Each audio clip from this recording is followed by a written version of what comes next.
Hello, hello! Welcome to your review video. Welcome to my house. Grab a beer. Let's go swimming. I'm going to go through about 60 things. You know it. I swear to gosh, you'll get 100. That's my goal here, right? So we're looking for famous people, the trendsetters, the bar raisers, and also identifying styles of music. First up, you can follow us on your review sheet.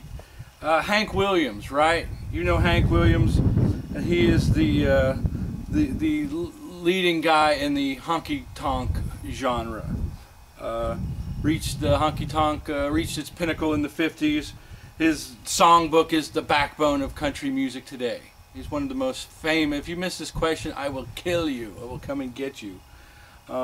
Next, Blind Willie Johnson. He's from Texas. That's why I included him. And he's was singing gospel blues way back when in the 30s. And all the 60s rockers that we'll discuss steal his songs and redo them. Blind Willie from Brenham. So easy one, easy one. A solo piano style, that would be Boogie Woogie. And in the 30s and 40s it becomes the basis for the early rock and roll of Little Richard and people like that. You know this from the jazz listening test that I hope you've taken.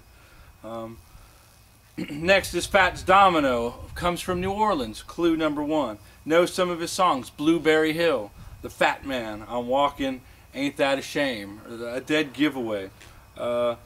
His star would shine in the mid-50s as he racked up 37 top 40 hits. He's the star before Elvis, right? Robert Johnson. This should be an easy one. The most famous bluesman of all time, and the guy who supposedly sold his soul to the devil for fame and fortune, even though I talked about how that wasn't true at all. Hellhound on My Trail, Crossroads, Me and the Devil Blues. I think you've listened to him on some of your listening tests as well. Ragtime, the first truly American style that the blues was incorporated into, was popular from 1897 to 1918. Ragtime. Scott Joplin was the pioneer of that. Know his name and you got Ragtime. You got that question nailed, heads and tails there.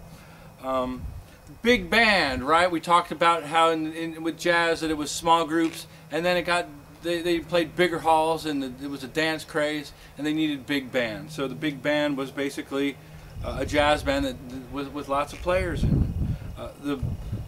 The popular people: Duke Ellington, Count Basie, Benny Goodman.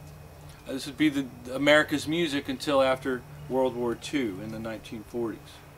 If you missed this one, I'll come and get you as well. Louis Armstrong, the very first famous person in the 1920s and 30s and 40s and 50s, 60s, 70s, until he died in around 71.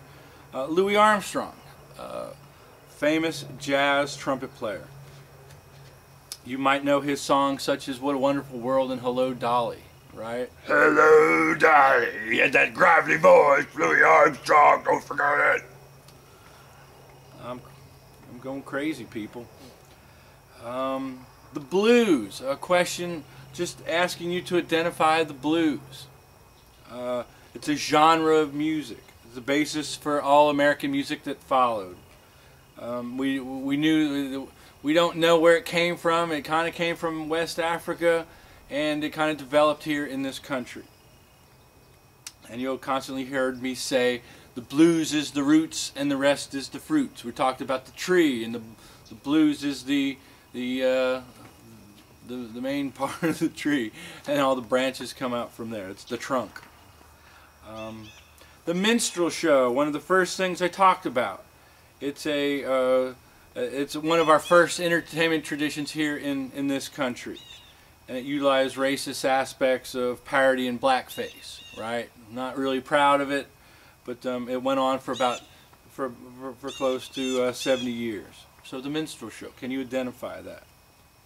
Thomas Dorsey, the founder of the gospel music tradition.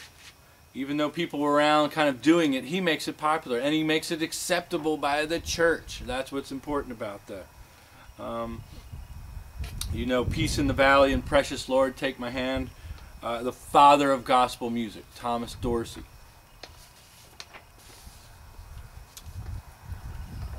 The Gene Autry, he's the original singing cowboy. Made 95 movies in all, released 635 records. The singing cowboy. He's from Oklahoma. You know, Back in the Saddle Again, Rudolph the Red-Nosed Reindeer, Here Comes Santa Claus, and Peter Cottontail, You Are My Sunshine. Gene Autry, the singing cowboy. The king of Western swing. If you missed this, I swear to God you're not from Waco, right? Because Bob Wills and Western swing, this is the birthplace of it practically. So, no Bob Wills, the king of Western swing. He's blended big band jazz, blues, Dixieland, cowboy lyrics in the 1930s. Bob Wills, the king of Western swing. The Carter family, known as country music's first family. We talked how AP went traveling around the woods asking people to sing songs from their native countries. So he was a song catcher, and he was discovered by Ralph Peer and at the Bristol Sessions, the big bang of country music, which is another question. Jimmy Rogers, the important country singer known as the father of country music, the singing brakeman. He was discovered at the Bristol Sessions. Little Richard, screaming vocals, rattling keyboard style, outrageous showmanship, set the standard for what rock and roll was to become. I don't know if Elvis kind of had that energy in his leg, but Little Richard had it in his whole body, and that scream, right? Got wildlife over there. Bo Diddley is a chess recording artist. He's known for that Latin tinge beat. Bump, dump, dump, bump, bump, bump, bump, bump, bump. The neighbors are going to call the cops, right? Bo Diddley. Charlie Patton. He's the first of the blues legends that we know of. There might have been more, but we just don't know. Nobody wrote it down. Nobody really cared about it. But what we do know is Charlie Patton was the first. A crazy performer playing the guitar underneath his legs like Jimi Hendrix.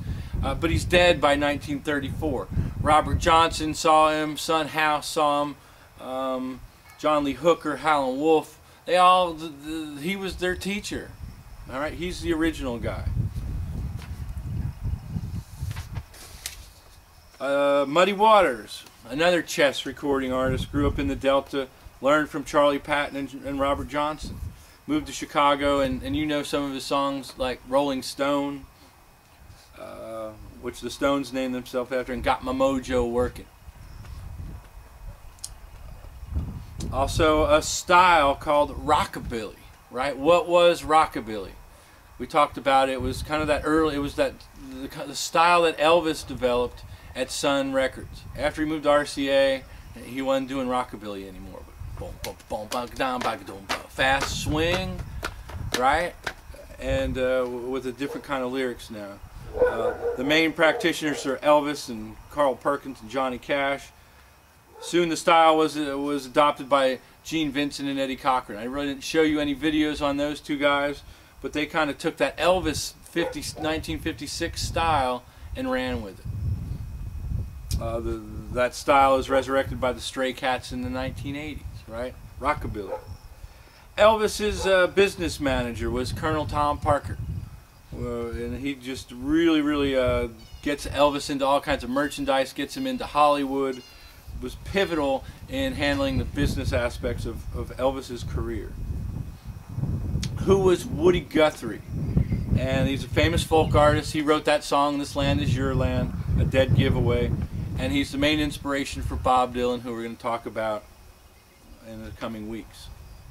Phil Spector, a 60s producer known for his total control of the recording process, came up with this sound called the Wall of Sound, a small room with 30 musicians crammed into it, 2 pianos, 5 guitar players, 3 bass players, and they're all making this huge sound, right? Phil Spector, the Wall of Sound. Buddy Holly, a Texas native from Lubbock, Texas. Didn't fit that typical teen idol image with the big glasses, and was only popular for a year and a half before he died in a plane crash. Raised the bar for songwriting, guitar playing, commonly called the single most influential creative force in early rock and roll.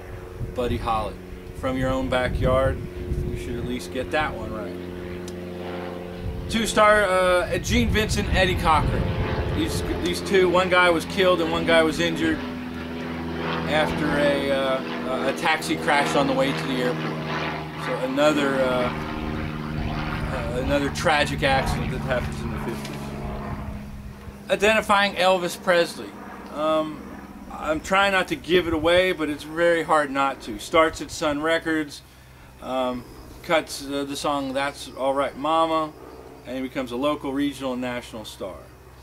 He put a white face to the black music that attracted the teen generation, and eventually becomes its king. Now, come on, how easy is that? It's the king of rock and roll, old Elvis. Even though, if you ask me, he's not the king. He's famous for bringing this music to white people, but other than that, we've got Chuck Berry and Muddy Waters and some influential other folks who could be deemed the king. Sam Phillips, comes out of Memphis. He's a record producer, he's a talent scout, and he discovers Elvis, Johnny Cash, Jerry Lee, Carl Perkins, Roy Orbison. That should be a fairly simple one. He was all over those videos that we watched, if you were awake. Lieber and Stoller, a whole video about those two guys. They started it off about how they're the first producing team that starts taking control away from the artist and kind of writing the songs and arranging the songs and just plugging in the singers who the Brill Building would pick to sing.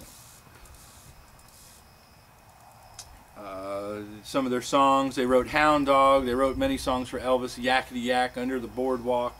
Lieber and Stoller. A famous phrase that became famous from American Pie, Don McLean's song, which we'll study when we get up to that point. But it's called "The Day the Music Died." It's the crash that killed Ritchie Valens, Buddy Holly, and the Big Bopper on February 3rd, 1959. Identify Ray Charles. Hadn't really talked about him yet, even though he's going to figure prominently in the next section. But I want you to be able to just know he's the genius, the blind piano player.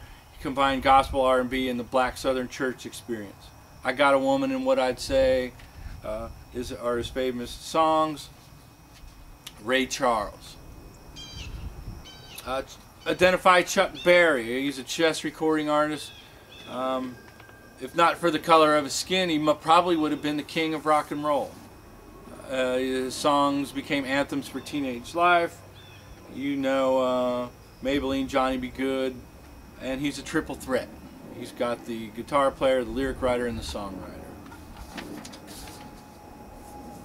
Bessie Smith, we talked about way back in the 1920s, one of the first famous blues singers. Classic blues singer, was the most famous and highest paid performer of the 20s and 30s era.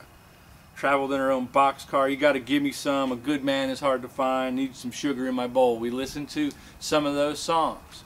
Kind of racy, right? Kind of controversial for 1928.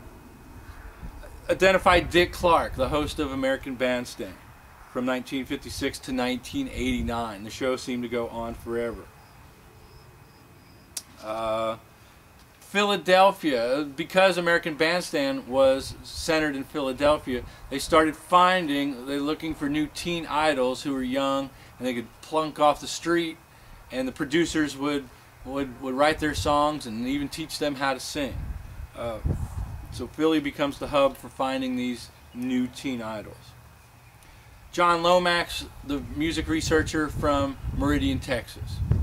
Pat Boone, famous cover artist. He's covering Tutti Frutti. We saw him trying to snap to the beat to Tutti Frutti, wearing a necktie, cleaning up the black music where the lyrics seemed a little inappropriate.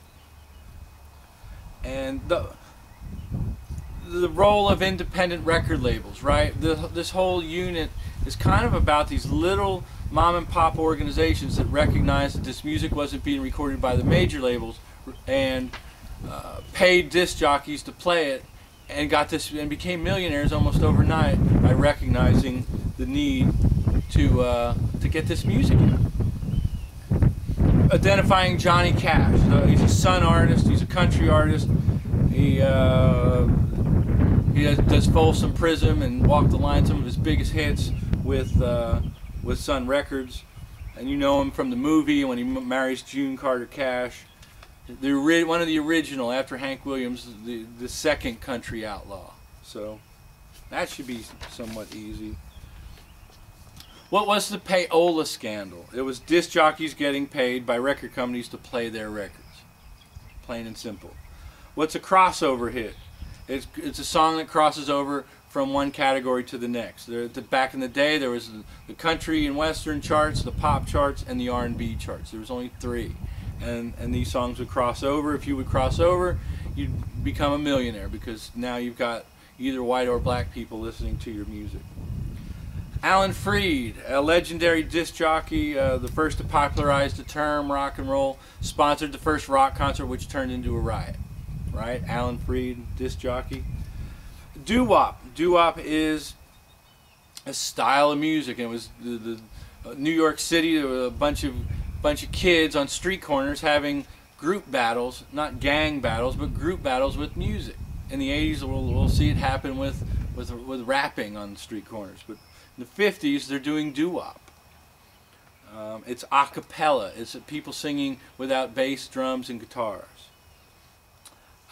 Atlantic Records. It's in New York City. It's founded by 2 Turkish brothers, and they signed Ruth Brown and Ray Charles and a bunch of jazz artists. Become the leading rock label of the 70s. Chess, popular Chicago record company. Again, 2 brothers started it, and many of the great blues artists that we know: Howlin' Wolf, Muddy Waters, Chuck Berry, Bo Diddley, Willie Dixon. Chess Records, pivotal company in this first unit that we're studying.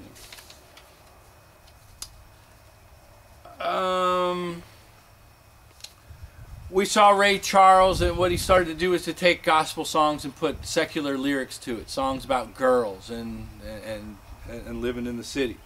It was a popular practice. We'll see it happen all through the 60s. Identifying the independent record labels, who were they? We had Sun Records, Chess Records, King Records, and Atlantic Records. So you'll see a question, identify what do these labels have in common? Well, they're all indie labels. The whole ball of wax is about these indie labels taking control from the major labels who were afraid to sign the rock stars, the first rock people.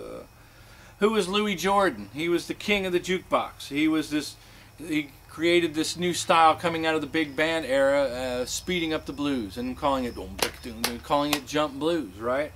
Using humor to sell records with. They were funny. The king of the jukebox, 54 top 10 hits in the 1940s.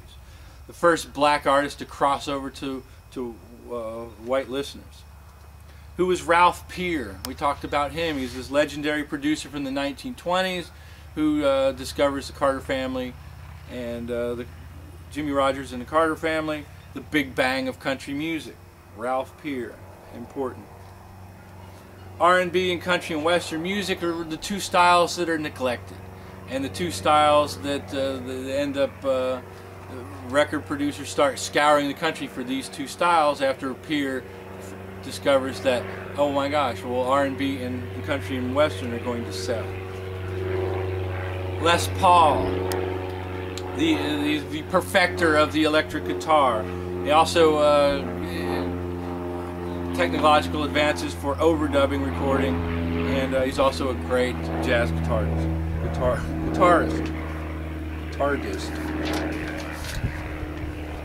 Frank Sinatra, we talked about in the jazz era. We talked about Frank becoming this rock star of sorts in the 1940s.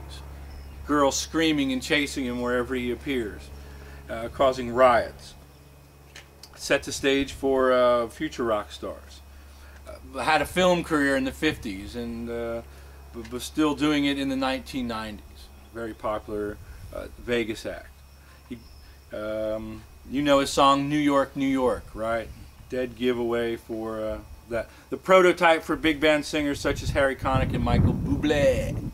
Michael Bublé! Who was B.B. King? He was featured prominently in many videos. He's the Beale Street Blues Boy, born in Mississippi, travels to Memphis, where he's doing commercials for WDIA, the first black radio station. The Thrill Is Gone, Let the Good Times Roll, which was a Louis Jordan song that he covered. Honky Tonk, a style of music. It's a country style. It's becomes popular in the beer joints of Texas. The song lyrics reflect the atmosphere of drinking, dancing, loving, and losing. Ernest Tubbs, Lefty Frizzell, Kitty Wells, and its king, Hank Williams. The honky tonk style. Who is Bill Haley? The early rock and roll star known for his 1954 song "Rock Around the Clock." It pretty much kick-started this rock and roll thing with Alan Freed, and 2 years later Elvis Presley comes along, and then Little Richard and Chuck Berry. The father of rock and roll is what they like to call Bill Haley. Jerry Lee Lewis, you know him from Great Balls of Fire and a whole lot of shaking going on. And then when the press found out he was married to his 14-year-old cousin, he was blackballed, and his career kind of stalled after a great start. He's still alive, still doing it too, by the way. The role of radio in live music. I was saying that radio played music all the way up until 1945, before they started to play records. Isn't that crazy? To think that if that went on today, that there'd be musicians in and out of the Bear playing live music. Spirituals and the role of the Fisk Jubilee Singers. Remember in the video that this black group headed by Professor White was taking these guys on tour, but nothing was happening because they're trying to sing operatic music and European classical music.